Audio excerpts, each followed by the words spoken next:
Good morning, ಎಲ್ಲರೂ ಹೇಗಿದ್ದೀರಾ? I hope all are good. A snapshot of my ಡೇಗೆ ಸ್ವಾಗತ. 30 ಡೇಸ್ ಚಾಲೆಂಜ್‌ನ ಡೇ 19. ಬೆಳಿಗ್ಗೆ ಎದ್ದ ಕೂಡಲೇ ಹೊರಗಡೆ ಬಂದು ನೇಚರ್‌ನ ನೋಡ್ತಾ ಇದ್ದೆ. ಒಳಗಡೆ ಬರ್ತಾ ದೇವರಿಗೆ ಇಡ್ಲಿಕ್ಕೆ ಅಂತ ಹೂ ತಗೊಂಡು ಬಂದೆ. ಇನ್ನು ಇವತ್ತು ಖಾಲಿ ಹೊಟ್ಟೆಗೆ 2 ತಿಮರೆ ತಿಂದೆ. ತಿಮರೆಯನ್ನ ಚಟ್ನಿ ಮಾಡಿ ತಿಂತಾರೆ ಆರ್ ಜ್ಯೂಸ್ ಮಾಡಿ ಕುಡಿತಾರೆ.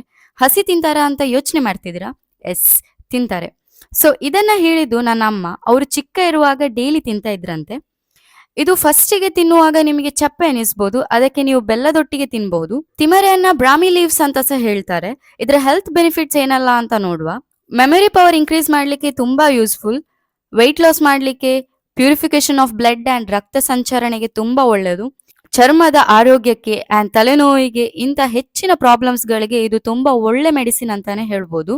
ಈ ತಿಮರೆಯಲ್ಲಿ 2 ಟೈಪ್ಸ್ ಉಂಟು. ನಮ್ಮ ಮನೆಯಲ್ಲಿ 2 ಟೈಪ್ ಇತ್ಸ ಉಂಟು. ಇದು ರೆಗ್ಯುಲರ್ ಮತ್ತು ಇದು ಹೈಬ್ರಿಡ್ ತಿಮರೆ. ಬಟ್ ಟೇಸ್ಟ್ ಇರೋದು ಚಿಕ್ಕ ತಿಮರೆ ಅಂಡ್ ಹಸಿ ತಿನ್ಲಿಕ್ಕೆ ಸಹ ಚಿಕ್ಕ ತಿಮರೆ ಒಳ್ಳೇದು. ಬೇಗ ಫ್ರೆಶ್ ಆಗಿ ತಂದ ಹೂವನ್ನ ದೇವರಿಗಿಟ್ಟು ದೀಪ ಇಟ್ಟೆ. ಕ್ವಿಕ್ ಆಗಿ ರೆಡಿಯಾಗಿ ಬಸ್ ಹತ್ಕೊಂಡು ಮಂಗಳೂರಿಗೆ ಹೊರಟೆ. ಈ ಕಲ್ಲಡ್ಕದ ರೋಡ್ ಯಾವಾಗ ಕಂಪ್ಲೀಟ್ ಆಗ್ತದ ನೋಡ್ತಾ ನೋಡ್ತಾ ನನ್ನ MBA ಕೋರ್ಸೇ ಕಂಪ್ಲೀಟ್ ಆಗ್ತಾ ಬಂತು. ಈ ರೋಡ್ ಕನ್ಸ್ಟ್ರಕ್ಷನ್ ಮಾತ್ರ ಮುಗಿಯುವುದು ಕಾಣ್ತಾನೆ ಇಲ್ಲ. ಇವತ್ತು ನಮ್ಮ ದೇವಸ್ಥಾನದಲ್ಲಿ ನಂಗೆ ಸ್ಕಾಲರ್ಶಿಪ್ ಇತ್ತು. ಸ್ಟೇಟ್ ಬ್ಯಾಂಕಿಂದ ಕಾರ್ಶಿಟಿಗೆ ಹೋಗಿ ಶ್ರೀ ಕಾಳಿಕಾಂಬಾ ವಿನಾಯಕ ದೇವಸ್ಥಾನಕ್ಕೆ ಹೋದ್ವೆ. ದೇವರಿಗೆ ಕೈ ಮುಗ್ದು ಸ್ಕಾಲರ್ಶಿಪ್ ತಕೊಳ್ಳಿಕ್ಕೆ ಬಂದೆ. ಸ್ಕಾಲರ್ಶಿಪ್ ಅನ್ನ ತಕೊಂಡು ಮಧ್ಯಾಹ್ನ ದೇವಸ್ಥಾನದಲ್ಲೇ ಊಟ ಮಾಡಿದ್ವಿ. ಊಟ ಮುಗಿಸಿ ಪುತ್ತೂರಿಗೆ ಬಂದ್ವಿ. ಸ್ವಲ್ಪ ರೆಸ್ಟ್ ಮಾಡಿ ಸ್ನಾಕ್ಸ್ ತಿಂದು ಬೀರುಮಲೆಗೆ ಹೊರಟೆ. ಇವತ್ತು ಅಲ್ಲಿ ಬೀರುಮಲೆ ಬೆಟ್ಟ ಅಭಿವೃದ್ಧಿ ಯೋಜನೆಯ ಮೂಲಕ ರೋಟರಿ ಬೀರುಮಲೆ ಹಿಲ್ಸ್ ಇದರ ಸಹಕಾರದೊಂದಿಗೆ ಮಕ್ಕಳ ದಿನಾಚರಣೆಯ ಪ್ರಯುಕ್ತ ಹಲವಾರು ಕಾಂಪಿಟಿಷನ್ಗಳಿತ್ತು. Treasure hunt, drawing, singing, speech and ಈ ಎಲ್ಲ ಕಾಂಪಿಟಿಷನ್ ಹೈಸ್ಕೂಲ್ ವರೆಗಿನ ಮಕ್ಕಳಿಗೆ ಮಾತ್ರ ಇತ್ತು. ನೀವೇ ನೋಡ್ಬೋದು ಟ್ರೆಷರ್ ಹಂಟಿಗೆ ಮಕ್ಕಳು ಯಾವ ರೀತಿ ಹುಡುಕಾಡ್ತಾ ಇದ್ದಾರೆ, ಓಡ್ತಾ ಇದ್ದಾರೆ ಅಂತ. ಸಾಕಷ್ಟು ಮಕ್ಕಳು ಭಾಗವಹಿಸಿದ್ರು.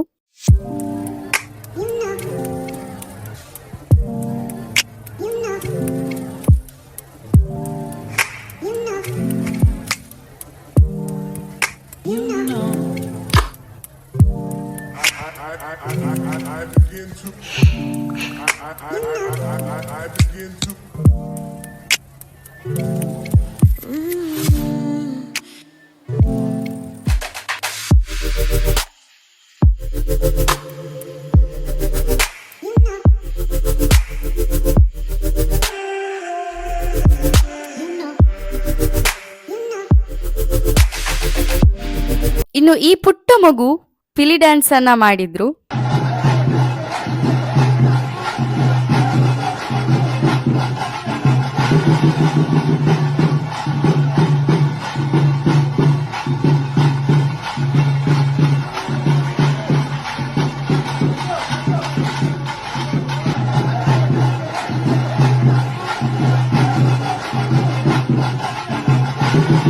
ಹಾಗೆ ಒಂದು ಚರ್ಮುರಿ ತಕೊಂಡು ವ್ಯೂ ಅನ್ನ ನೋಡ್ತಾ ಕೂತ್ವೆ.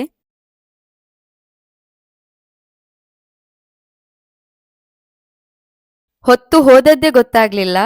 ಮನೆಗೆ ಬಂದು ಊಟ ಮುಗಿಸ್ಕೊಂಡೆ.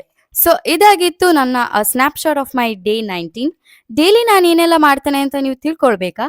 ಹಾಗಾದ್ರೆ ಕೂಡಲೇ ನನ್ನ ಇನ್ಸ್ಟಾಗ್ರಾಮ್ ಅಲ್ಲಿ ಫಾಲೋ ಮಾಡಿ ಹಾಗೂ ನನ್ನ ಯೂಟ್ಯೂಬ್ ಚಾನಲ್ ಸಬ್ಸ್ಕ್ರೈಬ್ ಮಾಡಿ. ಮತ್ತೆ ನಾನು ನಿಮ್ಗೆ ನಾಳೆ ಸಿಗ್ತೇನೆ. Thank you.